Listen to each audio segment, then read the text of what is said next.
प्राचीन काल में किसी नगर में एक बुढ़िया रहती थी। वह प्रत्येक रविवार को सुबह उठकर स्नान आदि से निवृत्त होकर घर के आंगन को गाय के गोबर से लीपकर स्वच्छ करती थी। उसके बाद सूर्य भगवान की पूजा करती, फिर भोजन तैयार कर सूर्य देव को भोग लगाकर स्वयं भोजन करती थी। भगवान भास्कर की कृपा से उसे किसी प्रकार की चिंता और कष्ट नहीं था। धीरे धीरे उसका घर धन धान्य से भरता गया। उस बुढ़िया को सुखी देखकर उसकी पड़ोसन उससे जलने लगी।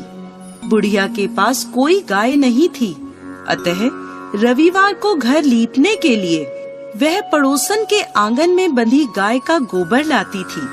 पड़ोसन ने ईर्ष्या में आकर अपनी गाय को घर के भीतर बांध लिया, जिस कारण बुढ़िया को रविवार को गोबर नहीं मिला। बुढ़िया अपना आंगन नहीं लीप सकी। आंगन ना लीपने के कारण उसने ना तो भोजन बनाया, ना ही सूर्य देव को भोग लगाया और स्वयं भी भोजन नहीं करा। सूर्यास्त होने पर भूखी प्यासी सो गई। इस प्रकार उसने निराहार व्रत करा। रात्रि में सूर्य भगवान ने उसे स्वप्न में दर्शन दिए और उन्होंने भोग न लगाने का कारण पूछा, तो बुढ़िया ने बहुत ही करुण स्वर में पड़ोसन द्वारा घर में गाय बांधने और गोबर न मिल पाने की बात कही। सूर्य देव ने अपने भक्त की परेशानी का कारण जानकर उसकी परेशानी दूर करते हुए कहा, माता, मैं आपकी भक्ति से प्रसन्न हूँ। मेरा व्रत करने और कथा सुनने से निर्धन को धन और बांझ स्त्रियों को पुत्र की प्राप्ति होती है।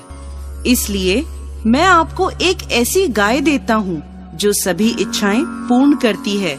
स्वप्न में बुढ़िया को ऐसा वरदान देकर भगवान सूर्य अंतर ध्यान हो गए।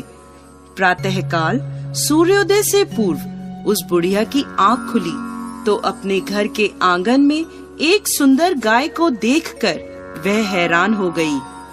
पड़ोसन ने उस बुढ़िया के आंगन में सुंदर गाय को देखा तो वह उससे और अधिक जलने लगी। जैसे ही गाय ने सोने का गोबर किया, पड़ोसन की आंखें फट गईं। पड़ोसन ने उस बुढ़िया को आसपास न पाकर तुरंत उस गोबर को उठाया और अपने घर ले गई तथा अपनी गाय का गोबर वहां रख आई।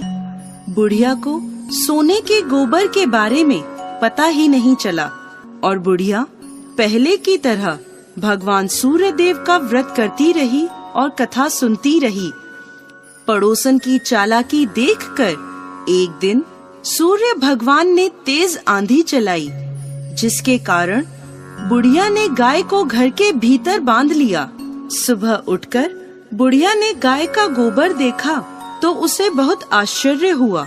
उस दिन के बाद बुढ़िया गाय को घर के भीतर बांधने लगी। सोने के गोबर से बुढ़िया कुछ ही दिनों में धनवान हो गई। अब पड़ोसन बुरी तरह जल भुन कर राख हो गई। जब उसे सोने का गोबर पाने का कोई उपाय नहीं सूझा तो वह राजा के दरबार में पहुंची और राजा को सारी बात बताई। राजा ने अपने सैनिक भेजकर बुढ़िया की गाय लाने का आदेश दिया। सैनिक बुढ़िया के घर पहुँचे। उस समय बुढ़िया सूर्य भगवान को भोग लगाकर स्वयं भोजन ग्रहण करने वाली थी। राजा के सैनिकों ने गाय को खोला और अपने साथ महल की ओर ले चले। बुढ़िया ने सैनिकों से गाय न ले जाने की प्रार्थना की। बहुत रोई चिल्लाई, लेकिन राजा के सैनिक नहीं माने। गाय के चले जाने से बुढ़िया को बहुत दुख हुआ। उस दिन उसने कुछ नहीं खाया और सूर्य भगवान से गाय को पुनः प्राप्त करने की प्रार्थना करने लगी। दूसरी ओर राजा गाय को देखकर बहुत खुश हुआ और सैनिकों से बोला, इस सोने का गोबर करने वाली गाय को गौशाला की जगह मेरे कक्ष में बांधा जाए। सुबह जैसे ही राजा उठा, सारा महल गोबर और बदबू से भरा देखकर राजा घबरा गया। उसने सैनिकों से गंदगी साफ करने को कहा परंतु गोबर साफ ही नहीं हो रहा था। जितना साफ करते वह उतना ही फैल जाता। यह देखकर राजा क्रोधित हुआ और उसने पड़ोसन को राजमहल में बुलवाया और उसे दंडित किया। इसके बाद राजा ने तुरंत बुढ़िया को महल में बुलवाया और उससे क्षमा मांगते हुए सम्मान सहित गाय लौटा दी। तत्पश्चात राजा के महल से सारी गंदगी दूर हो गई। तब बुढ़िया ने राजा को रविवार के व्रत की और भगवान भास्कर द्वारा गाय दी जाने की सारी बात बताई। राजा ने अपने राज्य में घोषणा कराई कि सभी स्त्री पुरुष रविवार का व्रत किया करें।